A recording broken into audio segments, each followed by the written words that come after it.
What is going on, guys and girls? Welcome back to TvandMe. I'm of course Kevin, and it's time for The Walking Dead. So last episode was a bit of an interesting one. We spent the whole episode focusing on Michonne and Andrea instead of the normal group, and I think the reason they did that is because they want us to get more invested in those two characters. We were also introduced, of course, to the town of, is it Woodbury? I think that's the name of it, Woodbury. Run, of course, by a guy named the Governor. We didn't know much about him. All we've learned is he keeps heads in fish tanks. He's in charge of the town, and apparently Merle is somewhat afraid of him from his body language. But I think at this point we can pretty much assume the Governor is a bad character, and that's all specifically from that end scene of last episode that I was talking about. Had it not been for that end scene, I think in some way you could draw some comparisons between the Governor and Rick in the way that he's looking after his group. You know, he's taking care of threats, because maybe he did see those army guys as threats because they had guns and because they were a unit. He saw them as a threat of overtaking him. But had they left it there, I wouldn't have liked what he did. But you could make an argument saying that, well, what Rick did isn't that much different. But like I say, with that last scene with the heads, you can tell he's sinister. He had that one guy he saved, the helicopter pilot. He could have just imprisoned him or something, or set him free, but he beheaded him and stuck his head in a fish tank. He ain't good. Andrea seems to be lapping it all up, you know. She's been out in the wilderness. I mean, she did have it comfy for a while on the farm with Rick and that, and maybe because she's seen this new town, it sort of reminds her of the safety she had at the farm. So in some way that's probably why she's taken to it more. Whereas Michonne, she seems like she's always been in the thick of it, you know. She's smart, she's street smart, she had them zombies, she knew that they protected her. It seems like she's always been on the run. I just really hope this Governor character hasn't got a sinister plan for Michonne and Andrea, because why would he let them in but he wouldn't let in the soldiers? I mean, I understand to a degree because they had weapons and they're a group and they already knew each other, so they could be a threat, but does he allow other men in? Like, if there's say a couple of guys and a couple of women, does he let those families in and he protects them, or does he have requirements or specifications you've got to meet in order to join his town? Basically what I'm saying in a long-winded way is I really don't know his motivations at this point. I mean, I've got to learn more about the character, and hopefully the following episode or episodes explains more of him to me. But that was about it for that episode. The introduction to the characters and learning a bit more about Michonne and the possibility that she knew the two walkers that she had on chains behind her, that she dispatched with when she needed to. But let's see what happens in this episode. Let's see where it goes. I think we might see Rick and that again in this episode, hopefully, because I want to catch up with my group. And yeah, so let's get on with it. Well, I suppose it's a good distraction technique. So I'm guessing that guy we saw was the person that was stalking in the bushes when Carol was cutting that body up. Hey! What's up, guys? You call me? What? Well, you got to get a bit of privacy where you can. We can't live in that place another minute. You follow me? All the bodies, blood, brains everywhere. There's ghosts. When you move the There's body ghosts. You should be burning. We tried. We had nothing to do with Tomas and Andrew. Nothing. You trying to prove a point? You proved it, bro. We'll do whatever it takes to be part of your group. Just please. You either live in your cell block or you leave. We've paid our due. Enough that we would rather hit that road than to go back into that shithole. You want them living in a cell next to you? They'll just be waiting for a chance to grab our weapons. You want to go back to sleeping with one eye open? I never stopped. But we send them off packing, we might as well execute them ourselves. They're degenerates, but they ain't psychos. I could have been in there with them just as easy as I'm out here with you guys. So you with me? Hell no. Let them take their chances out on the road, just like we did. What I'm saying, When I Daryl. was a rookie, I arrested this Fucking Daryl. Our deal with them stands. He's right, man. Look, they come across as good people, but so did the Governor. She's snooping. Yep, bullet holes. Pretty amazing. I fucking knew it. You think biters figured out how to use weapons? She's digging her own grave. She best be They must careful. have encountered bandits weeks ago. It's ugly out there, but then you know that better than anyone. Sounds like it can use a tune-up. I'm pretty handy with the wrench. Heads are leaking. I know my bikes. Man, will you just stop?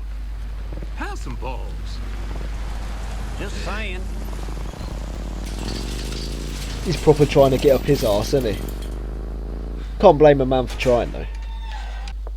Let's say the coast is safe. Then what do? Just grow old, live off the sea by ourselves? Rather take my chances out there than stay here. Because your gut tells you there's something off about this place. About the governor. It's kept us alive this long. That's true. Should trust her. There's enough food in there to last you guys a week. Cut you loose when we get back. Thank you, bro. Sit tight.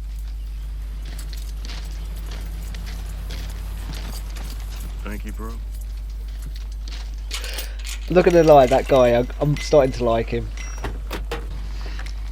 Oh, Herschel. This really isn't good, is it? Maybe things finally will go right for him. Thing is, how's Herschel going to get away from those bloody walkers if they start chasing him? Where did they all come from?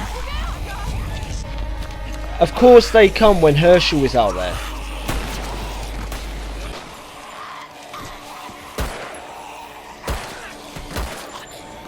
Check out Carl, holy shit. Oh, Herschel. That's what I like to see. Come on, Rick. Just when you think things are going well. That's with my big mouth. Oh, they've left it open for prisoners.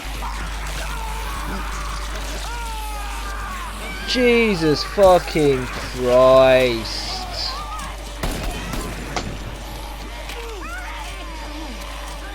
Fucking hell. So he's gonna turn.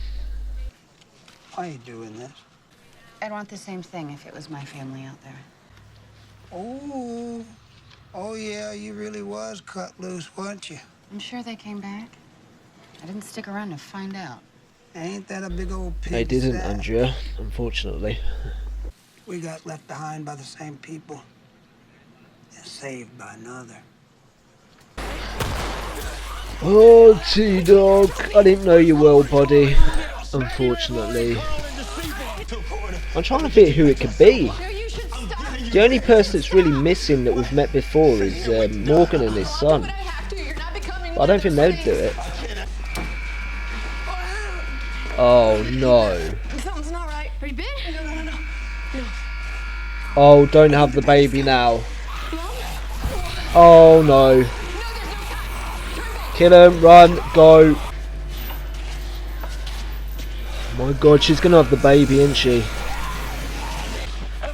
You're gonna need help deliver your brother or sister. You up for it? We're gonna examine you, see if you're all Jeez, right. talk about a traumatic event. Holy crap. You know how? Lori, stop! Don't push. Something's wrong. Oh, fuck. Shit. Not Carol as well, please.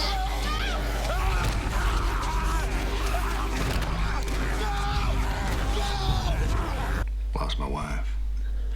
Car accident 18 months before all this. Yeah, I bet it wasn't a car accident. I bet her head is in a jar somewhere. I don't know what I'm looking for. But for the longest time, it was all about survival. You're always welcome here. That's very kind. Thank you, Governor. Philip.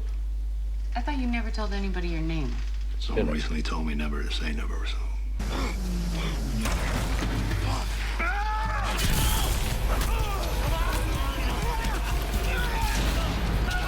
Is it? I think that's the prisoner that he chased. Please be good. Please be good. Shoot him! We can take back this prison. What you waiting for? Do it! It's our house! Shoot him! Earn your trust. That earns the trust. Now give it back to him. Give it back to him and you've got yourself a place.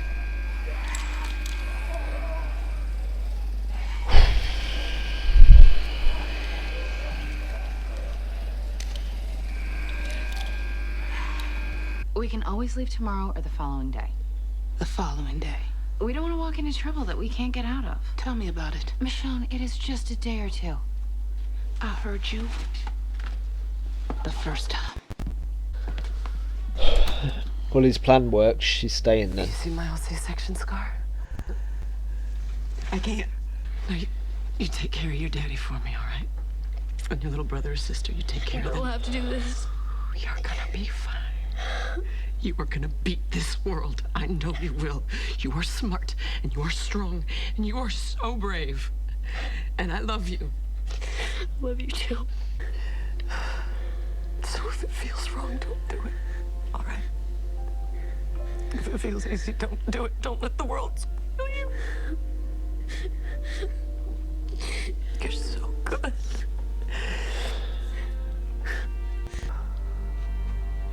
Good night, love. I'm sorry.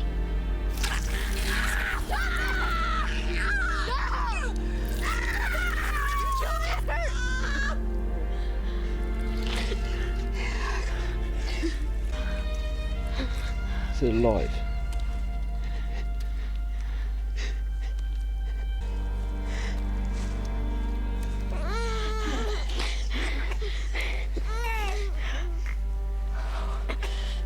Well, we can't just leave her here. She'll turn. No. Carl. She's my mom. No more kid stuff. People are gonna die. I'm gonna die. Mom, there's no way you can ever be ready for it.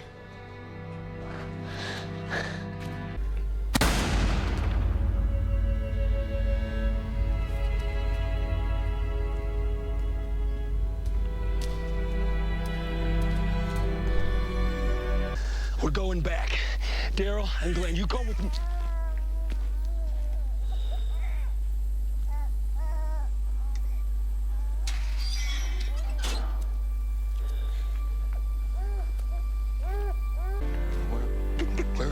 Where is she?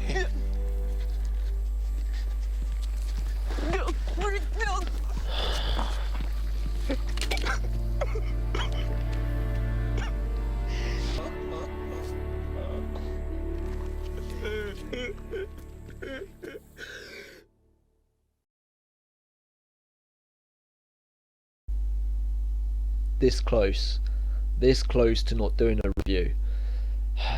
I finished editing. I was about to write out a title screen at the end of the video just saying that I didn't want to do a review this week, but I thought, you know what, I've had 3 hours now to process the information. You know, I should be able to talk about it, so I'm not going to leave you with just a crappy outro screen with a bit of text. I'm going to talk to you and we're going to discuss everything that just happened. So where do I start? I guess I should address the elephant in the room to start off with, shouldn't I? The deaths of T-Dog and Laurie. First off, T-Dog. I'm not going to say I was super upset about T-Dog's death, but I was annoyed. And you probably saw in my reaction actually that I was annoyed. I was annoyed because we have known this character for 3 seasons now. We've had him for 3 seasons and we didn't learn his backstory. In fact, we spent no time with him whatsoever. I think it was in the season 2 finale review I did. I said that I hope this season we learnt more about T-Dog's past, because he's always been kept on the outskirts of the group. He's always a fringe character, you know. We've not learned much about him. We've not had time to emotionally attach to him.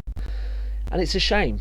Obviously he was a good guy, you know, and I bet had he been explored more, I think I would have been more emotionally attached, and I feel a bit shitty that I wasn't terribly upset when I should have been. But one thing you can do is you can measure him on his last moments, and when he ran at those zombies and sacrificed himself, even though he'd already been bit and he knew he was going to turn, instead of putting a bullet in his own brain, he decided to run at the zombies and get bit even more. The amount of pain he must have gone through in order to protect Carol must have been insane. He did that for her. So that's all we can do. That's all I can do, is measure him on those last moments and what I've known of him over the past 3 seasons. And he's always been there. He's been a rock. He's never questioned. And all I can do is say, we're going to miss you, T-Dog. So let's move on to Laurie. I'm not going to lie, this is still really hard to talk about. I've got to try and warm myself up to it. She had to give birth to that baby. She had to, in her own mind, you know. She sacrificed her own life so that baby could be born. God, this is still so hard to talk about. I don't know if I can right now, if I'm honest. It's just so hard, especially with the Carl angle as well, and him remembering that talk with his dad. It's not happening. Nope, it's not happening. I've tried for the past 10 minutes to talk about it and I can't. Still too raw. So let's move on to something a bit cheerier, shall we? Just so I could work up the courage to talk about it. The prisoner character, I think his name is Axel. I know one of them's called Axel, I'm not sure which one, but the guy that kept sucking up to everyone, I think his name's Axel, and I've got to say, I'm really enjoying that character. I know I said I didn't like him at first because he seemed a bit sly, but some of the moments he had in this episode were really funny. You know, just the whole trying to get in with the group, with him just being blatantly, obviously, you know, sucking up. Everyone could see it, but he didn't care. He was still going to suck up. He didn't mind. He gave me a few laughs in this episode, and if he continues on the track he's on, I can see him being a character that I really enjoy. But of course, we don't know what crime he's in for yet in prison. Hopefully it's nothing too bad. I don't want to find out later down the line maybe he was a rapist or something, because then I'd feel terrible. But he seems alright at the minute. Hopefully, like I say, he continues to be a source of fun and laughs, and he's not anybody too terrible. Also this episode we learned that Andrea is deciding to stay.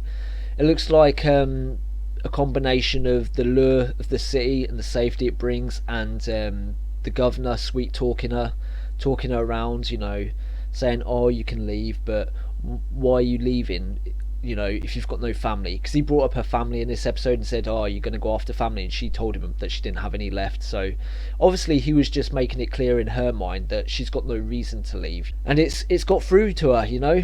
She's latched onto that, and it appears that even though she said at the moment that she's only going to stay for a day or two, unless something terrible happens, she's going to stay indefinitely. But Michonne, she sees through all that bullshit. She went snooping around the vehicle, she saw the bullet holes, you know, she saw that there was fresh blood on the Jeep, and yeah, she sees through it all. And you know, he keeps threatening her indirectly, but she sees it, she sees the bullshit, and even if Andrea decides to stay,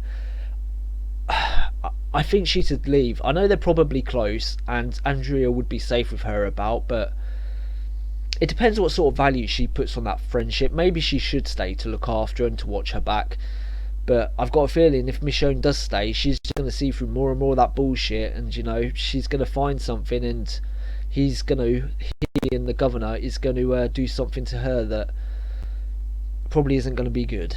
Right, we've got back round to it. Laurie's death was just tragic.